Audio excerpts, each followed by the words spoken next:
श्री शिवानमस्तुभ्यम हर हर महादेव। देखिए गुरुवार का विशेष दिन आ गया ही और ये दिन समर्पित होता है विष्णु भगवान को। तो गुरुजी ने कहा है कि आज के इस उपाय में आपको इस प्रकार से शहद की 7 बिंदी लेनी है और विशेष तरीके से ये ओम वाला उपाय शिवलिंग पर जाकर कर लेना है। इस उपाय करने के बाद कैसी भी कामना होना वो पूर्ण होने लगेगी।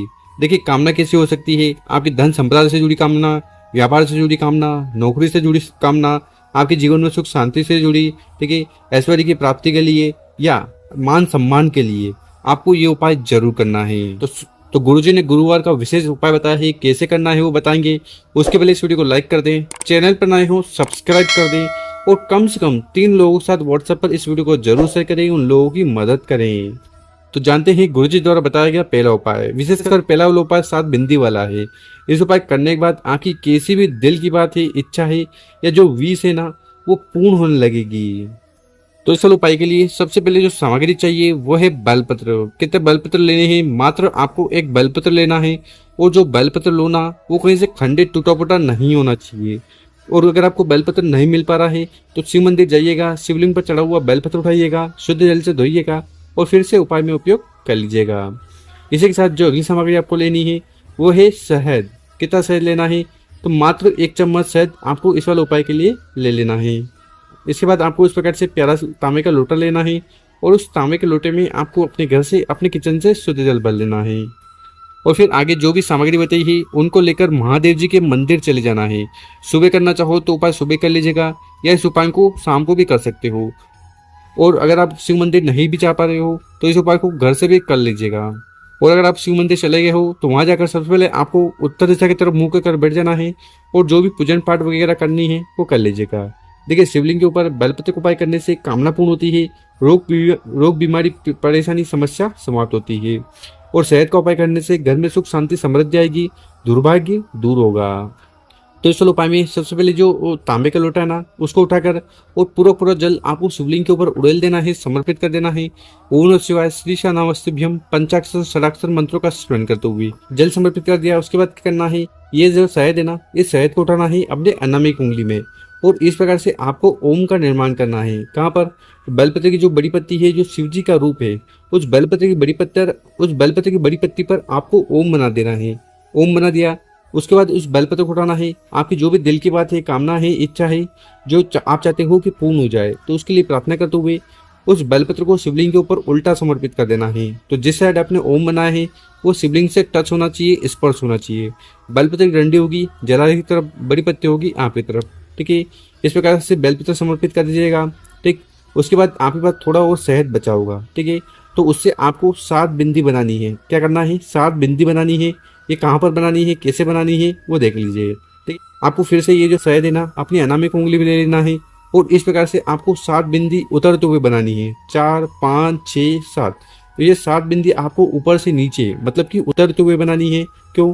देखिए अगर आपके जीवन में दुख है, परेशानी है, समस्या है और आप चाहते हो कि वो उतर जाए, खत्म हो जाए, ठीक है, तो इसीलिए आपको 7 बिंदी ऊपर से नीचे बनानी है, ठीक है। बिंदी बना दी, उसके बाद आपको शिवलिंग के पास बैठकर अपना नाम और गोत्र का उच्चारण करते हुए भगवान भोलेनाथ, माता पार्वती जी, माता अशोक सुंदरी जी से प्रार्थना कर लेना है कि आपके जीवन के सारे दुख, परेशानी, संकट और जो भी बाधा है ना उन्हें समाप्त करें और कामना को पूर्ण करें। तो ऐसी विशेष प्रार्थना करते हुए पहला वाला विशेष उपाय जरूर करिएगा।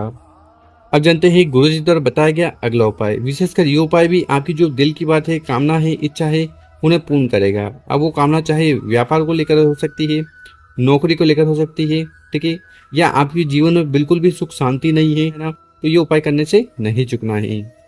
इस वाले उपाय के लिए सबसे पहले जो सामग्री आपको चाहिए वो है गुड़ के टुकड़े। इस प्रकार से 1-2 गुड़ के टुकड़े ले लीजिएगा। साथ ही साथ आपको इस प्रकार से चने की दाल लेनी है। देखिए कितनी चने की दाल लेनी है वो देख लीजिए। आपको इस वाले उपाय के लिए 7 चने की दाल लेनी है और आखिरी में तांबे का लोटा लेकर उसमें आपको अपने किचन से, अपने घर से जल भर लेना है। देखिए गुरुजी कहते हैं कि यहाँ से जल भरकर शिवलिंग के जाकर उड़ेलते हो तो आपके घर के तीनों दोष समाप्त होते हैं, कालसर्प दोष, वास्तु दोष और पितृदोष। तो इस प्रकार से बताइए सामग्री को लेकर शिव मंदिर चले जाना है। सुबह करना चाहो तो उपाय सुबह कर लीजिएगा या विशेषकर इस उपाय को प्रदोष काल में शाम के समय करोगे तो ज्यादा लाभकारी होगा। मंदिर में पहुंचकर उत्तर दिशा की तरफ मुंह कर सबसे पहले बैठ जाना है।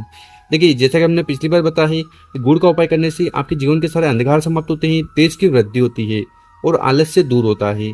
और अगर आप शिवलिंग के ऊपर स्वर्ण दान नहीं कर पा रहे हैं, सोना समर्पित नहीं कर पा रहे हैं, तो मात्र चने की दाल को समर्पित कर देना चाहिए, तो आपको उतना ही पुण्य और फल प्राप्त होगा। तो चलो भाई, में सबसे पहले करना क्या है कि आपके पास जो गुड़ के टुकड़े हैं ना, उन गुड़ के टुकड़े को उठाना है और एक एक कर उस जल के लोटे में डाल देना है। ठीक है, इस प्रकार से गुड़ वाला जल तैयार कर लेना। उसके बाद थोड़ा गुड़ वाला जल उठाना है और ये जो चने की दाल है ना, इनके ऊपर छिड़क देना है। उसके बाद उन चने की दाल को उठाकर अपने हाथ में रखकर आपकी जो भी कामना है, इच्छा है, उसका स्मरण करते हुए एक एक कर चने की दाल को शिवलिंग के ऊपर चढ़ा देना है। पंचाक्षर, षडाक्षर, ओम नमः शिवाय, श्री नमस्तुभ्यम, इन मंत्रों का स्मरण करते हुए ठीक है चने की दाल समर्पित कर दी। उसके बाद आपके पास जो जल का लोटा है ना, उसको उठाना है। थोड़ा जल आपको समर्पित करना है गणेश जी के स्थान पर।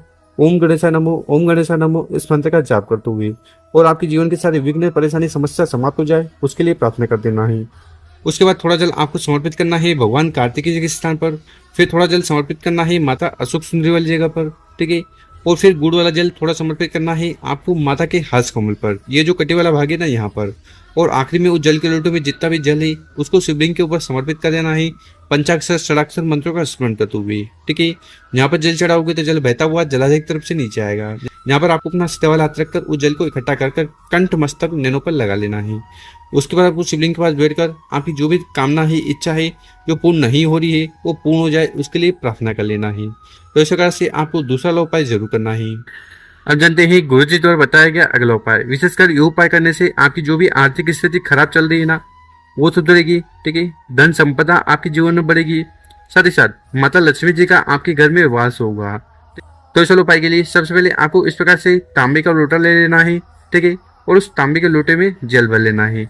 और अगर आप तांबे का लोटा नहीं भी ले पा रहे हो तो आप स्टील का लोटा भी ले सकते हो। इसके साथ आपको इस प्रकार से एक दीपक लेना है। कौन सा दीपक? मिट्टी का दीपक लेना चाहो तो मिट्टी का ले लीजिएगा, या आप आटे का दीपक भी बना सकते हो। और आटे को दीपक बनाकर उसका उपाय करने से सभी देवी देवता बहुत ज्यादा प्रसन्न होते हैं। तो इस प्रकार से आपको एक दीपक ले लेना है। ठीक, आपको इस दीपक के लिए लेनी है गोल बत्ती, और जो जलाने के लिए सामग्री है वो है घी। ठीक है, तो इस प्रकार से आपको एक दीपक तैयार कर लेना। इसी के साथ जो अगली सामग्री आपको लेनी है वो है कमल गट्टे। कितने कमल गट्टे लेने हैं? तो 2, 3, 5 जितने भी बन पाए आपको कमल गट्टे ले लेने हैं। देखिए, ये जो कमल गट्टे है ना, ये माता लक्ष्मी जी को बहुत ज़्यादा प्रिय है। इसी के साथ जो अगली सामग्री आपको लेनी है वो है हल्दी। कौन सी हल्दी?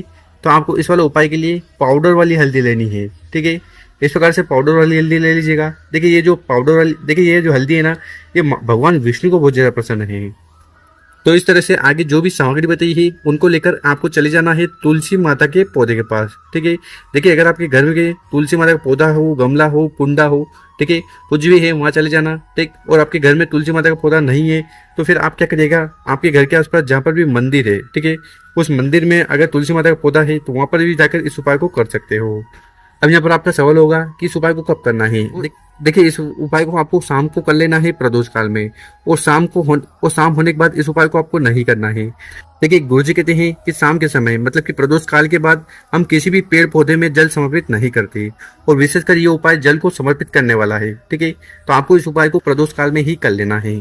तो इस वाले उपाय में सबसे पहले करना क्या है कि आपके पास जो हल्दी है ना, ठीक है, 1 चुटकी, 1 चम्मच, जितनी भी हल्दी हो उसको उठाना है, और ओम नमो भगवते वासुदेवा, ओम नमो भगवते वासुदेवा उस हुए इस मंत्र का जाप करते हुए सबसे पहले हल्दी को आपको तुलसी माता की जड़ में समर्पित कर देना है। ठीक, इसके बाद आपके पास जितने भी कमल गट्टे हैं उनको उठाना है। ओम महालक्ष्मी नमो, ओम महालक्ष्मी नमो, इस मंत्र का स्मरण करते हुए उन कमल गट्टे को भी आपको तुलसी माता की जड़ में समर्पित कर देना है। ठीक है, उसके बाद आपके पास जो जल का लोटा है उसको उठाना है, और भगवान विष्णु और माता लक्ष्मी का स्मरण करते हुए उस जल के लोटे से धीरे धीरे कर पूरा वो जल तुलसी माता के जड़ में अर्पित कर देना है, समर्पित कर देना है। ठीक है, तो इस प्रकार से ये उपाय कर लीजिएगा। उसके बाद आपको तुलसी माता के पौधे के पास खड़े हो जाना है और भगवान विष्णु और माता लक्ष्मी जी से प्रार्थना करना है कि आपके जीवन में जो भी धन दान से जुड़ी समस्या आ रही है, आर्थिक समस्या आ रही है, ठीक है, उन्हें समाप्त करें। तो ऐसे विशेष प्रार्थना करते हुए तीसरा उपाय जरूर करेगा। साथ ही साथ आपको एक और कार्य करना है। जब शाम हो जाए, मतलब कि जब रात होने लगे, तब आपको क्या करना है, जो हमने आपको एक गोल बत्ती का दीपक बताया ना, उसको आपको तुलसी माता के पौधे के पास लेकर जाना है, और यहाँ पर आपको ओम नमो भगवते वासुदेवा, ओम महालक्ष्मी नमो, इस मंत्र का स्मरण करते हुए इस दीपक को आपको तुलसी माता के पौधे के पास जला देना है। ठीक है, और इस दीपक की जो दिशा होगी वो उत्तर दिशा होगी। ठीक है, तो इस प्रकार से आपको विशेष उपाय जरूर करना है। तो गुरुजी ने कहा है कि जो व्यक्ति विशेषकर गुरुवार वाले दिन एक चुटकी हल्दी और कमल गट्टे से विशेषकर ये उपाय कर लेता है ना, तो इससे भगवान विष्णु और माता लक्ष्मी जी की असीम कृपा उस व्यक्ति पर होती है, उसकी सारी कामना इच्छा पूर्ण होती है। तो गुरु जी द्वारा बताया गया बहुत ही अद्भुत उपाय ही कर जरूर देखेगा। मेरे प्यारे दोस्तों, वीडियो अच्छे लगी हो तो इस वीडियो को 5 लोगों के साथ व्हाट्सएप पर, इंस्टाग्राम पर या फेसबुक पर जरूर शेयर करें। ओम नमः शिवाय, जय श्री महाकाल। मिलते हैं हम आपसे को नए वीडियो में।